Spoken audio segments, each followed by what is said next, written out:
करालम महाकाल। यह महाकाल जो है बहुत ही कराल है, बहुत ही दुखदाई है। यदि हमने इस काल का जो है सदुपयोग नहीं किया और यदि हमने समय का सदुपयोग किया तो यह बड़ा ही कृपालु है। करालम महाकाल कालम कृपालम। जीवन की आयु जो है एक निश्चित है। जीवन की श्वासा गिनती की है। यदि हम समय से नहीं चेते, समय से सावधान नहीं हुए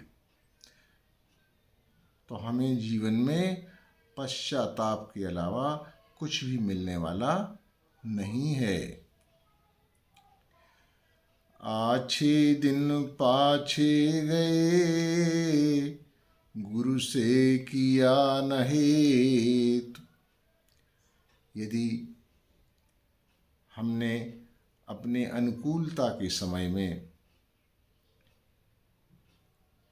और सावधान नहीं रहे और केवल विषय भोगों में ही अपने जीवन को गंवाया और इस जीवन के मूल्य को नहीं समझा, गुरु से ज्ञान प्राप्त नहीं किया,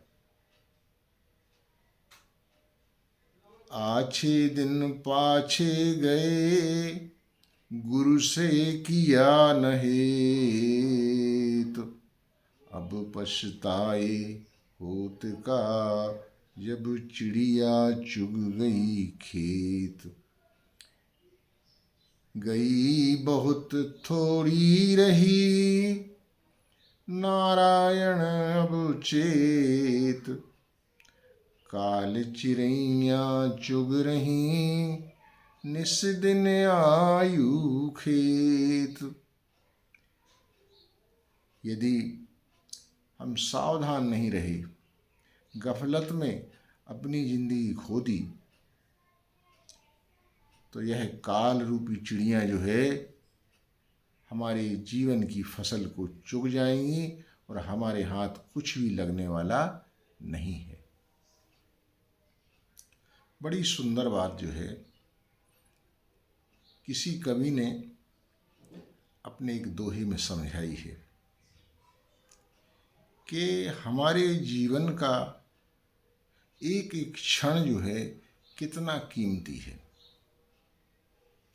एक एक श्वास कितनी अनमोल है। श्वासों का कोई मोल नहीं किया जा सकता है। यदि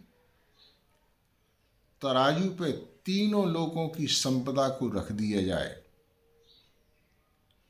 और दूसरे तराजू पर, दूसरे पलड़े पर, तराजू के एक पलड़े पर तीनों लोगों की संपदा को रख दिया जाए और दूसरे पलड़े पर यदि एक श्वास भी रख दी जाए तो हमें तीनों लोगों की संपदा चुकाने के बाद भी एक श्वास वापस नहीं मिल सकती है, एक श्वास अधिक नहीं मिल सकती है।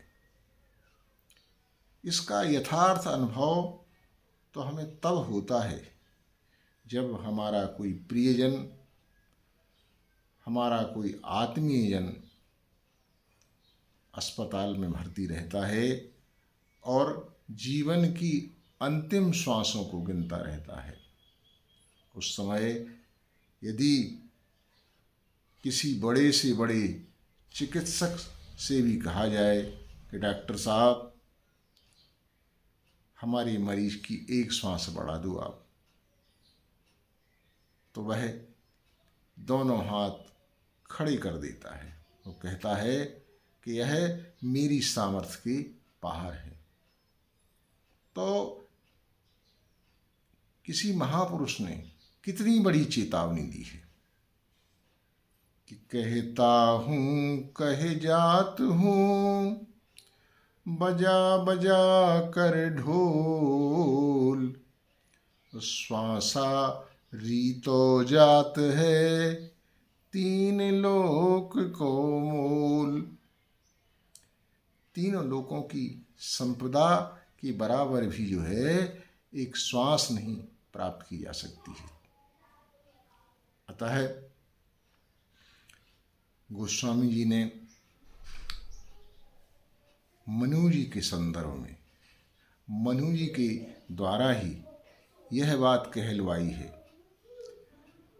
कि सारा जीवन जो है उनका सुख और ऐश्वर्य में व्यतीत हो गया, और वे चौथी अवस्था को जब प्राप्त हुए तो हृदय में बहुत पश्चाताप है उनके। कहते हैं कि मैंने सारा जीवन जो है व्यर्थ ही खो दिया है। होई न विषय विराग, भवन बसत भा चौथपन, हृदय बहुत दुख लाग।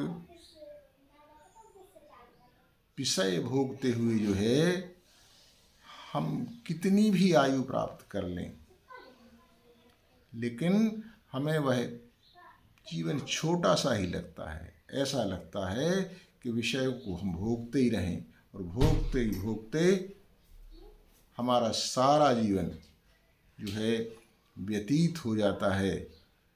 हम चौथेपन को प्राप्त हो जाते हैं, लेकिन इन विषयों की लिप्सा से, इन विषयों को भोगते भोगते और हमें कभी तृप्ति प्राप्त नहीं होती है।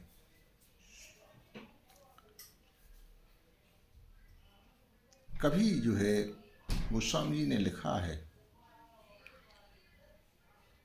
विनय पत्रिका में,